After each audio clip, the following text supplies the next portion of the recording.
A big setback to actor Ranya Rao. The Bengaluru Special Court for Economic Offences has rejected her bail application.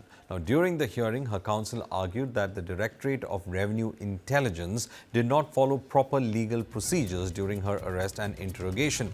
Now, this becomes a huge setback for Ranya Rao after the Bengaluru Special Court for Economic Offences has rejected her bail application. She had moved the bail application, citing that the proper procedure was not followed by the DRI when they carried her arrest and interrogation. Now, my colleague Vajiullah in fact joins us. Vajiullah, big setback for Ranya, and also it shows that at the moment the investigations are going strong, and probably several questions that are there with regard to those, especially who is the person who gave her that gold, who is the voice on that phone with an Afro-American accent, the question about who is that religious leader in that syndicate. All these questions to be answered in further investigations, and looks like the court also wants to in fact ensure that this investigation reaches its logical end.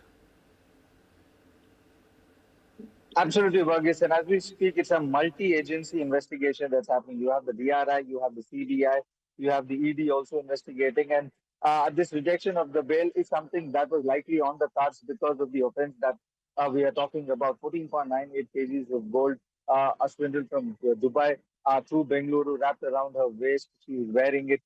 So all these things clearly gives you an idea of an excess. And what we've also got to know in the investigation so far, where we've got to know about how it was procured from Dubai and how it was given to the distributor here. And there was an auto driver who she used to sit inside an auto and then keep it at the backside of the auto, and then she used to leave. And this clearly gives you an idea that there's a huge nexus behind it. It was a big smuggling racket that is being busted by now. And what the police is also trying to see through this investigation is whether is there a larger conspiracy behind this, or was she the only kingpin behind it?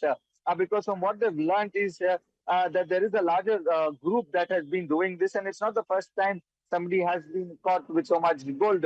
Even in fact, even after her arrest, we've seen a visually impaired person also who was arrested from the Karnataka, from the Bengaluru International Airport with 4 kgs of gold wrapped around her body. So you can see that the brazen effect of this nexus is continuous even after the arrest of such a big actor. Now, we already know that a businessman has been arrested. There are other people who have been questioned by the police. Swamiji's name is also cropping up. Other businessmen, jewelers are also coming up. So now the ambit of investigation is also becoming larger for the investigating agency. And now with this rejection of bail, we'll have to see what Ranya will say to the investigation agencies in the coming days. But from what she's told us, it clearly gives us an idea that the nexus is larger than what we know.